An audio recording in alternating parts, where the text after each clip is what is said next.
இது ஒரு அன்பான தருணம், அழகான தருணம். அன்பும் கருணையும் தானே எல்லாத்துக்குமே அடிப்படை. இது ரெண்டுமே இருக்கிற மனசு தானே தாய் மனசு.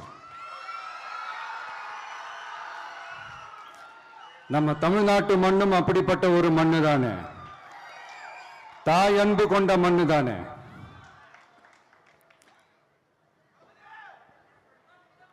ஒரு தாய்க்கு எல்லா பிள்ளைகளும் ஒண்ணு தானே.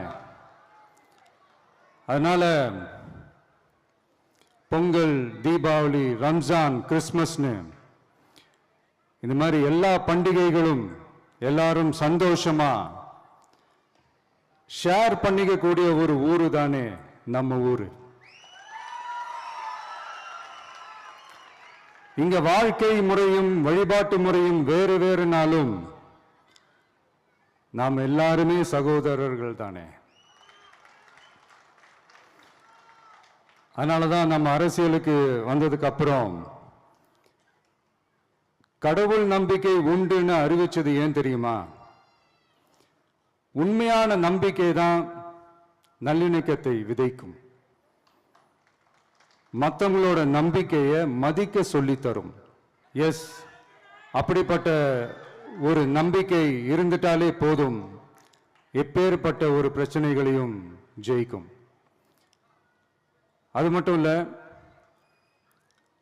அப்படிப்பட்ட அந்த நம்பிக்கையோட ஸ்ட்ரென்த்தை பத்தி சொல்றதுக்கு பைபிள்ல நிறைய கதைகள் இருக்கு. அதை படிக்காதவங்க படிச்சு பாருங்க. அதுல குறிப்பா உன்னை பத்தி சொல்லணும்னா, ஒரு இளைஞனுக்கு எதிரா தன்னோட சொந்த சகோதரர்களே பொறாமைப்பட்டு அவனை பாழும் கிணத்தில் தள்ளிவிட்டு அதுக்கப்புறம் அவர் எப்படி மீண்டு வந்து அந்த நாட்டுக்கே அரசனாகி தனக்கு துரோகம் செஞ்ச தன்னுடைய சகோதரர்கள் மட்டுமல்ல அந்த நாட்டையே எப்படி காப்பாத்தினாருன்னு சொல்லி இந்த மாதிரி நிறைய இன்ட்ரெஸ்டிங்கான கதைகள்லாம் பைபிள்ல இருக்கு. படிக்காதவங்க படிச்சு பாருங்க. அந்த குறிப்பிட்ட கதை யாரை பத்தின கதைன்னு நான் சொல்லி தெரிய வேண்டிய அவசியம் இல்லைன்னு நினைக்கிறேன்.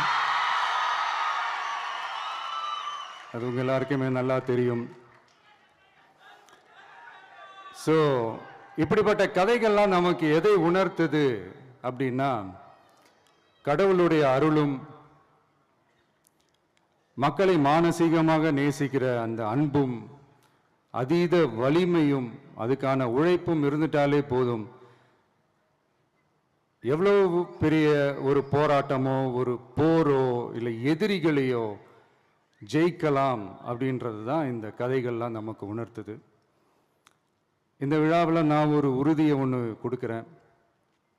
நாமளும் தமிழக வெற்றி கழகமும் சமூக சமய நல்லிணக்கத்தை பாதுகாக்கிறதுல 100% உறுதியா இருப்போம். அதில் எந்த விதமான ஒரு காம்ப்ரமைஸும் இருக்கவே இருக்காது. அதனால தான் நம்மளுடைய கொள்கைகளுக்கு மதச்சார்பற்ற சமூக நீதி கொள்கைகள்னு பேர் வச்சதே இந்த உறுதினால தான். கண்டிப்பா ஒரு ஒளி ஒன்று பிறக்கும். அந்த ஒளி நம்மளை வழி நடத்தும்.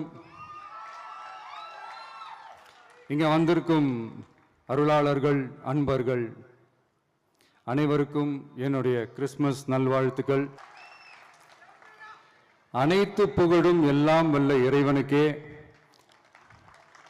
Praise the Lord.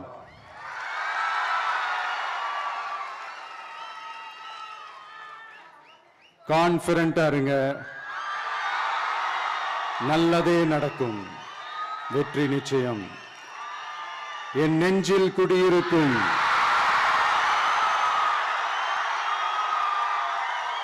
உங்கள் அனைவருக்கும், என்னுடைய தோழர்கள், தோழிகள், இந்த கிறிஸ்துமஸ் ஃபங்க்ஷனுக்கு வந்திருக்கிற மேடையில் அமர்ந்திருக்கும் என்னுடைய எல்லா சீஃப் கெஸ்டுகளுக்கும் எங்க ரிக்வெஸ்டை ஏத்துக்கிட்டு நீங்க இந்த ஃபங்க்ஷனுக்கு வந்து கலந்துக்கிட்டதுக்கு ரொம்ப ரொம்ப ரொம்ப நன்றி. தேங்க்யூ. எல்லாரும் இருந்து சாப்பிட்டு போங்க.